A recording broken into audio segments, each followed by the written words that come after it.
Terima Ya. kasih Anda masih menyaksikan debat ketiga calon presiden pemilu tahun 2024. Dan kami ingatkan sekali lagi kepada hadirin yang berada di dalam ruangan ini, dimohon untuk tenang dan tidak mengganggu maupun mendistract para capres yang sedang menjawab. Dan kita sama-sama menghormati hak berbicara, kesempatan berbicara bagi ketiga calon presiden kita malam hari ini. Setuju ya, sepakat ya? Hadirin ya. Sepakat Bisa semua? dijaga ya semua ya. Baik, baik. Kita akan lanjutkan acara kita malam hari ini. Kita sepakat untuk menjaga ketertiban.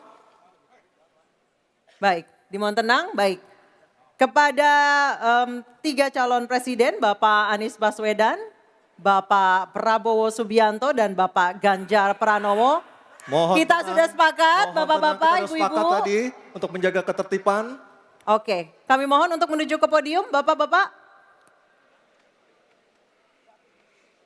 Baik, di segmen ini kami akan kembali dengan pendalaman visi misi dan program kerja calon presiden 2024 dengan memberikan pertanyaan yang telah dibuat oleh 11 panelis. Namun sebelum itu kami ingatkan sekali lagi para hadirin dimohon untuk tenang dan supaya acara ini dapat berlangsung dengan kondusif. Dan menghormati hak berbicara. Betul. Calon presiden yang sedang berbicara, misalnya. Dan untuk segmen ketiga ini pertanyaan dimulai untuk calon presiden nomor urut 2 Bapak Prabowo Subianto, dan kami persilakan kepada panelis Ibu Iren Gayatri untuk mengambil undian subtema pertanyaan di dalam fishbowl. Kami persilakan Bu Iren.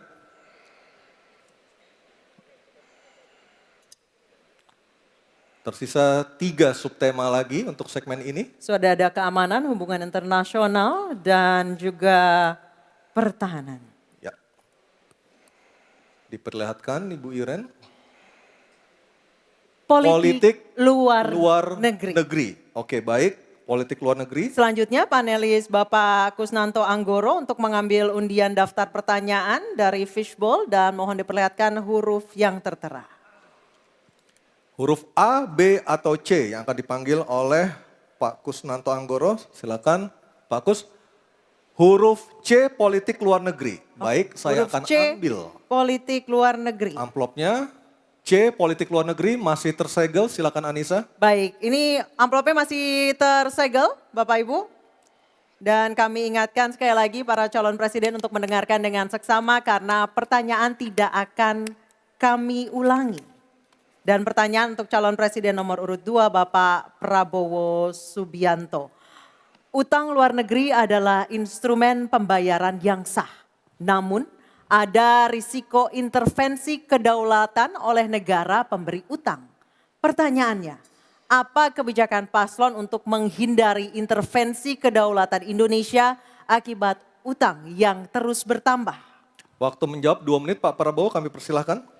Baik, mengenai utang luar negeri, ternyata Indonesia sekarang hutang luar negeri kita sebagai rasio perbandingan terhadap produk domestik bruto kita salah satu terendah di dunia. Jadi masih kita sekitar berada di sekitar 40%, sedangkan banyak negara jauh di atas kita.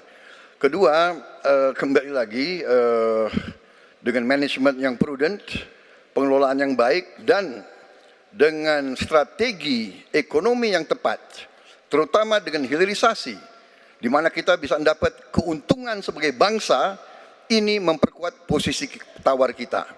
Jadi saya kok tidak terlalu khawatir negara lain mau intervensi kita soal hutang. Kita sangat-sangat dihormati, kita tidak pernah default. Saya keliling seluruh dunia, mereka sangat hormat dengan Indonesia, kita tidak pernah gagal hutang.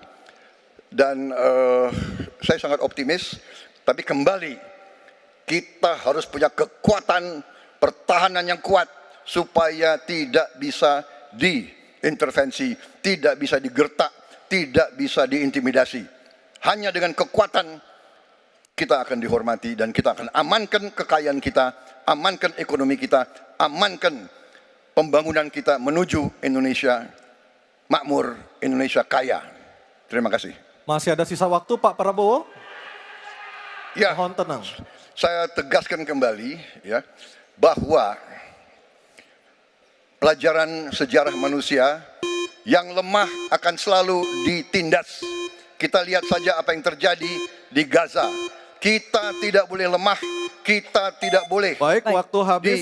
dilindas oleh Waktu bangsa habis lain. Pak Prabowo, kami persilahkan kepada calon presiden nomor urut 1, Bapak Anies Baswedan untuk menanggapi jawaban dari capres nomor urut 2 dalam waktu. Oke, silakan Anissa. Baik, selanjutnya capres nomor urut 2, jawaban capres nomor urut 2 akan ditanggapi oleh calon presiden nomor urut 3, Bapak Ganjar Pranowo. Kami persilakan Bapak, waktu Anda 1 menit. Kita membaca buku Convention of Economic Hitman dari John Perkin, bahwa hutang-hutang itu memang bisa mematikan. Maka hati-hati kalau mau hutang. Terutama pada infrastruktur yang punya risiko tinggi. Kita mesti hitung betul, kita mesti prudent betul. Karena ini pernah dilakukan dan membuat banyak negara kolaps karena hutang. Namun demikian, kalau mau pakai kekuatan dalam negeri, artinya wajib hukumnya kita mendorong ekonomi tumbuh 7%, kemudian govern berjalan bisa dengan baik, maka ICOR bisa turun 4%, dan kemudian kita mesti betul-betul anti korupsi.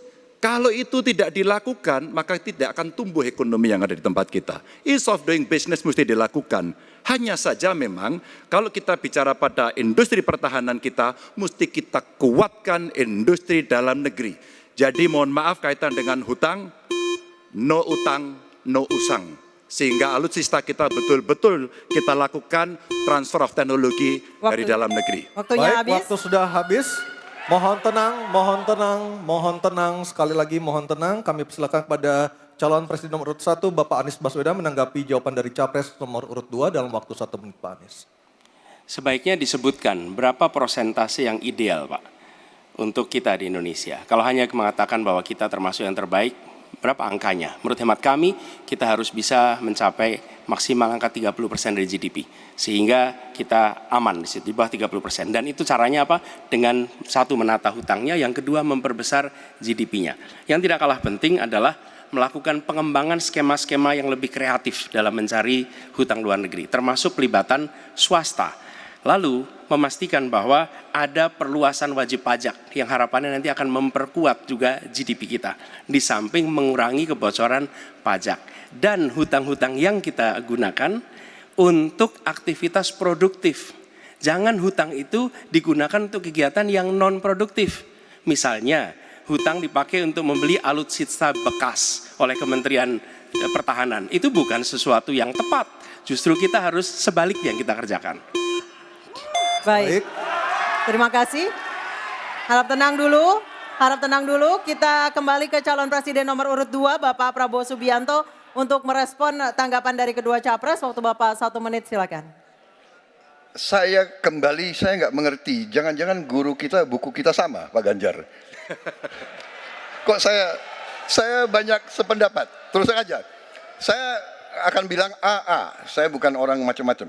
Tapi Pak Anies, saya kira Pak Anies perlu belajar ekonomi lagi, ya kan? Jadi kalau bilang ideal 30%, dasarnya apa? Yang di bawah kita itu Arab Saudi, Rusia, pokoknya negara-negara yang punya sumber alam yang luar biasa. Tetapi 40% ya salah satu terendah sekarang. Jadi kalau kita mau bangun industri, tadi saya setuju sebagian dari yang Bapak sampaikan. Oh iya, kenapa? Yang penting utang itu produktif. Itu saya setuju. Tapi kita bisa sampai 50%, tidak ada masalah. Kita tidak pernah default. Kita tidak pernah default. Kita dihormati di dunia. Baik. Terima kasih. Baik, terima kasih. Baik, kita beralih ke pertanyaan untuk calon presiden nomor urut 3, Bapak Ganjar Pranowo. Kami persilakan panelis Laksamana TNI Purnawirawan Profesor Dr. Marsetio mengambil undian sub pertanyaan kelima dalam fishbowl. Baik, tinggal tersisa 2 pertanyaan lagi. Apa yang diambil oleh Pak Marsetio? Kita perlihatkan ke kamera, Pak. Geopolitik. Baik, geopolitik adalah subtema kelima. Dan selanjutnya kami persilakan kepada panelis Bapak Philip J. Vermonte untuk mengambil undian daftar pertanyaan dari dalam fishbowl.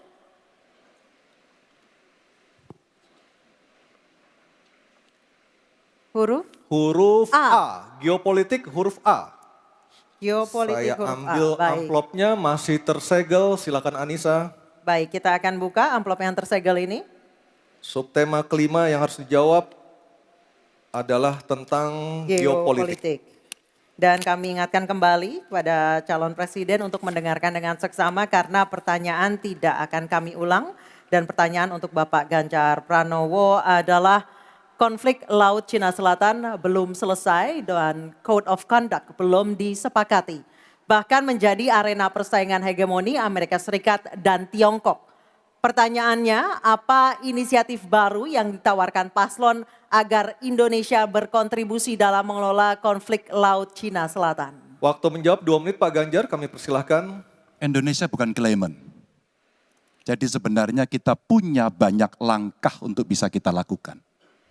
Yang pertama adalah kita evaluasi perjalanan selama ini bagaimana di Laut Cina Selatan tidak pernah selesai. Sudah dengan DOC, sudah dengan COC, 20 tahun lebih tidak pernah selesai.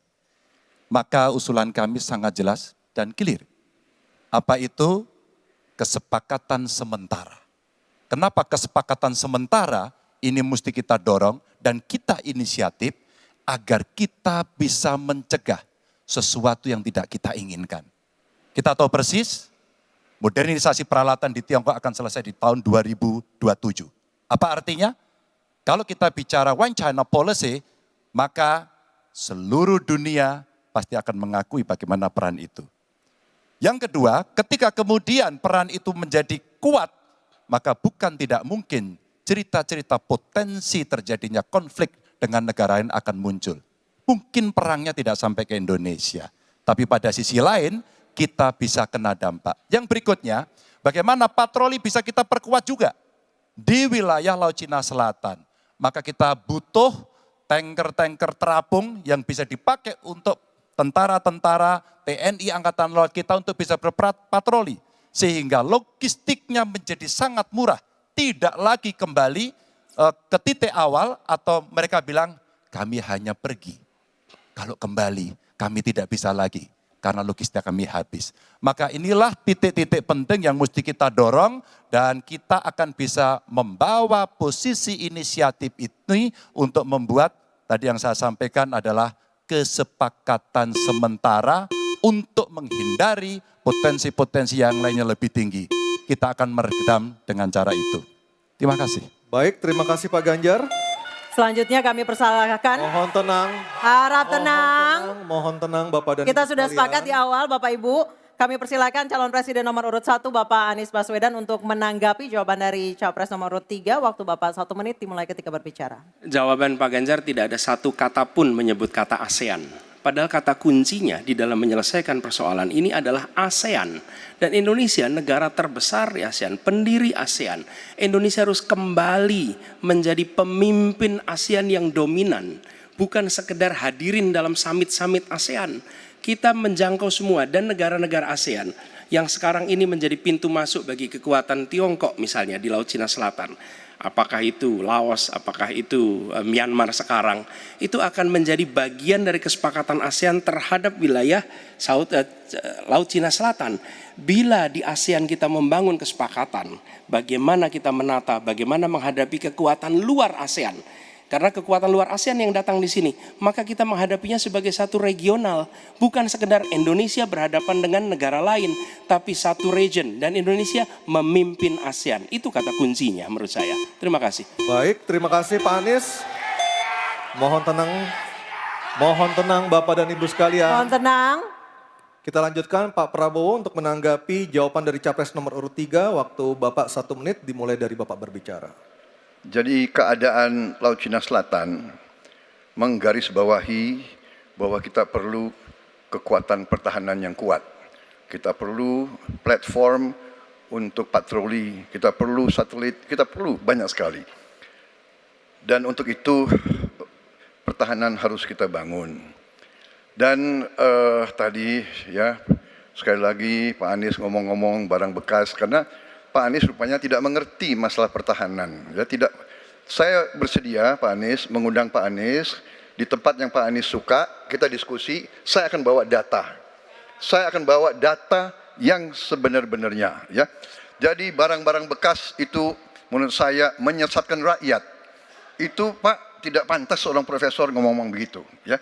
Karena dalam pertahanan hampir 50% alat-alat dimanapun adalah bekas, tapi usianya masih muda. Baik, Waktu habis Pak Prabowo. Terima kasih. Baik, selanjutnya kita, baik harap tenang, kita sudah sepakat di awal. Kita kembali ke calon presiden nomor urut 3 Bapak Ganjar Pranowo untuk merespon tanggapan dari kedua capres. Waktu Bapak 1 menit silakan. Terima kasih Mas Anies, saya tidak memberikan catatan ASEAN. Saya tahu persis pengambilan keputusan di ASEAN itu rumitnya minta ampun. Karena harus dengan konsensus. Maka kenapa banyak persoalan tidak selesai. Disitulah ketika kemudian amanah yang diberikan kepada saya, revitalisasi ASEAN. Agar kemudian pengambilan keputusannya tidak bulat. Sehingga kalau kita berbicara Laut Cina Selatan kemudian menggerakkan ASEAN, oke itu betul. Tapi terbayangkan DOC, COC yang sudah lamanya minta ampun 20 tahun lebih tidak pernah selesai. Maka pengambilan keputusannya, proses pengambilan keputusan di ASEAN itulah yang mesti juga kita review sehingga akan bisa lebih cepat. Yang berikutnya, saya sepakat alutsista angkatan laut yang ada di sekitar sana harus menjadi prioritas.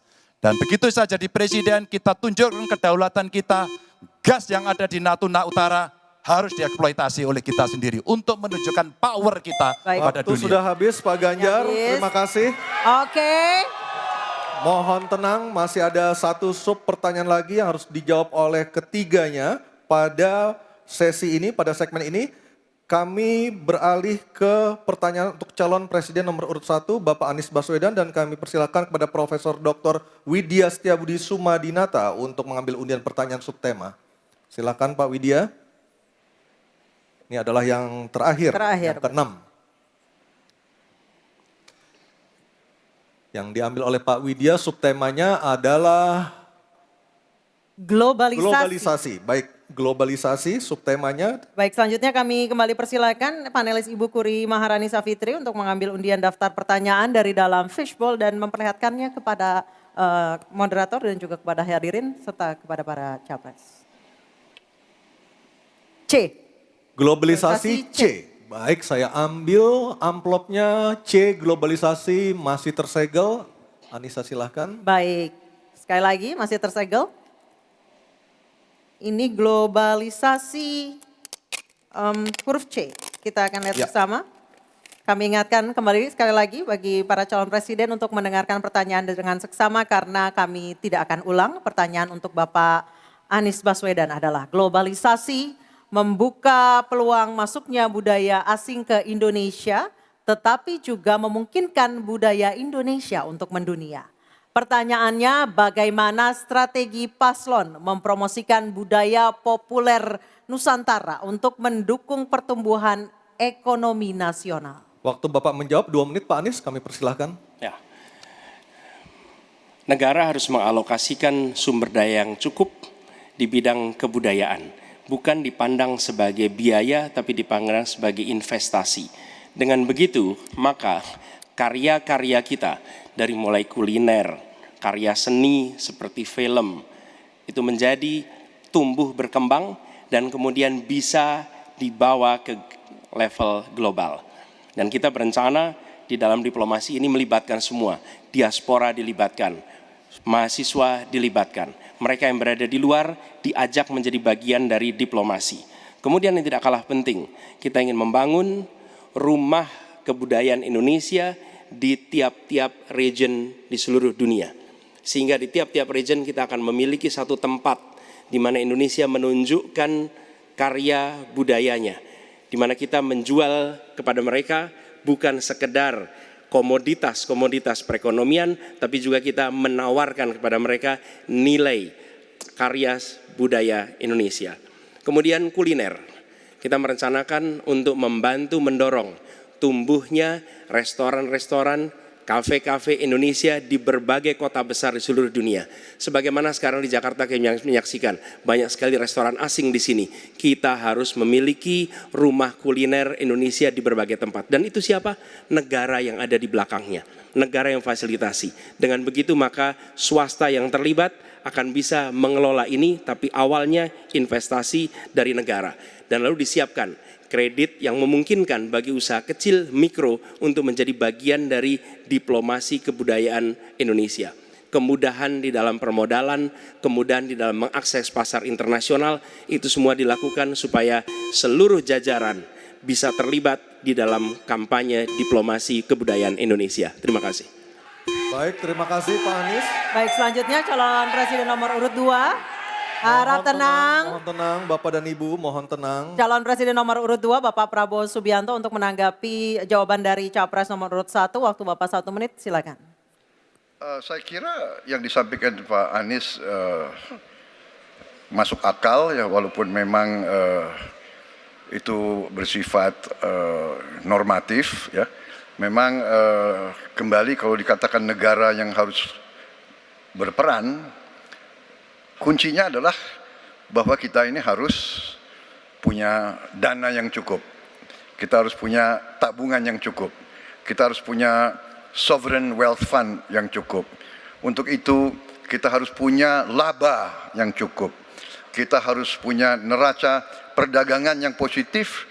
Kita harus punya tabungan yang banyak, dan untuk itu hanya bisa dilakukan dengan hilirisasi, dengan penghematan, dengan efisiensi, dengan penerimaan pajak yang baik dan yang efisien.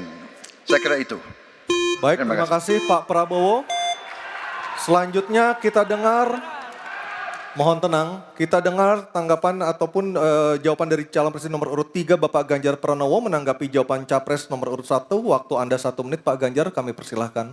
Teknologi digital sudah mendunia, kita semua menggunakan itu. Maka ada satu kata namanya viralisme.